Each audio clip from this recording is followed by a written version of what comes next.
আহ কি গরম পানি, বুঝি না শীতকালে পানি হবে ঠান্ডা, কিন্তু পানি এত গরম কেন? আরে ভাই, এই শীতের সকালে আপনি ঠান্ডা পানির ভিতর কি করেন? আরে ভাই কি করব, আবার গোসল করতেছি। আসলে ভাই আমার না খুব গরম লাগতেছে এই সকালবেলায়, বুঝছেন? এই কারণে ভাবলাম পুকুরের একটু ঠান্ডা পানিতে গোসল করে আসি, কিন্তু পানি এত গরম কেন আমি এইটাই বুঝতেছি না। কি ভাই, আপনি এই শীতের সকালে গোসল করতে আসছেন? ভাই আপনি তো পুরুষ না, আপনি তো মহাপুরুষ, আপনার নোবেল দেওয়া উচিত। আরে ভাই এইসব বলে আমাকে লজ্জা দিবেন না। আসলে ভাই পানি এত গরম কেন আমি এটাই বুঝতেছি না। আপনাদের বিশ্বাস না হইলে আইসে দেখেন। এ বন্ধু কি বলে, এই শীতের সকালে পানি নাকি গরম? চল তো দেখে আসি।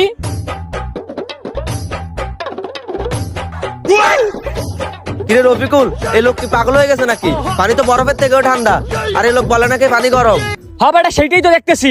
এই মেয়ে, আপনি কি পাগল হয়েছেন নাকি? এই ঠান্ডা পানি আপনার কাছে গরম লাগে? আমি পাগল হয়ে গেছি। আরে আমি পাগল হবো কেন? পাগল হয়েছেন আপনি, আপনার 14 গোষ্ঠী পাগল। আপনারা পাগল হয়েছেন দেখেই তো এরকম উল্টা পাল্টা কথা বলেন। কি গরম পানি, এই পানিতে আমি গোসল করতেছি, উনাদের কাছে নাকি ঠান্ডা লাগে। বন্ধু, এ মনে হয় সত্যি সত্যি পাগল হয়ে গেছে। এর সাথে কথা বলে কোনো লাভ নাই। ভাই আমার ভুল হয়েছে, আপনি গোসল করেন। আরে জান, কোত্থেকে পাগল ছাগল আইছে, মনে হয় 1-2 মাসেও গোসল করে না। এরকম গরম পানি পায়ে আমার তো খুব ভালো লাগতেছে। যাই আগে গোসলটা করে আসি। ও কি গরম পানি রে! সবই ঠিক আছে, পানি যদি আর একটু ঠান্ডা হইতো তাইলে অনেক ভালো লাগতো। বুঝলাম না আমার এত গরম লাগে কে? এই শীতের সকালে ভাবলাম একটু ঠান্ডা পানিতে গোসল করব, কিন্তু পানি এত গরম কে আমি এইটাই তো বুঝতেছি না ভাই। ধুর, ভাল লাগে না কিছু। ভাবলাম একটু ঠান্ডা পানিতে গোসল করব, কিন্তু এই পানি এত গরম, কি করা যায়? আচ্ছা বরফ মনে হয় ঠান্ডা হইতে পারে।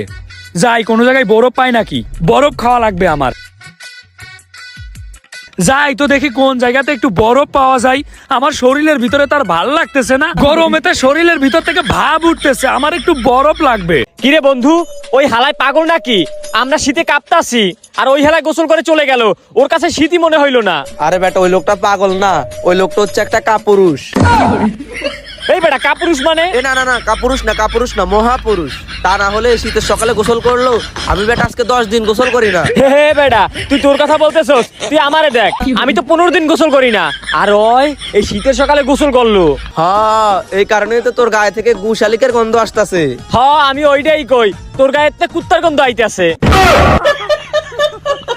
এখন চল বালুর মাঠের দিকে যাই, ওইখানে আগুন ধরিয়ে আগুন ফুয়াইতে হবে। চল। ওরে রোদ লাগলো শরীরে, আর শরীরটা যেন পুড়িয়ে গেল। এই ভাই ভাই বলছি ভাই, এখানে আশপাশে কোনো জায়গায় কি বরফ পাওয়া যাবে?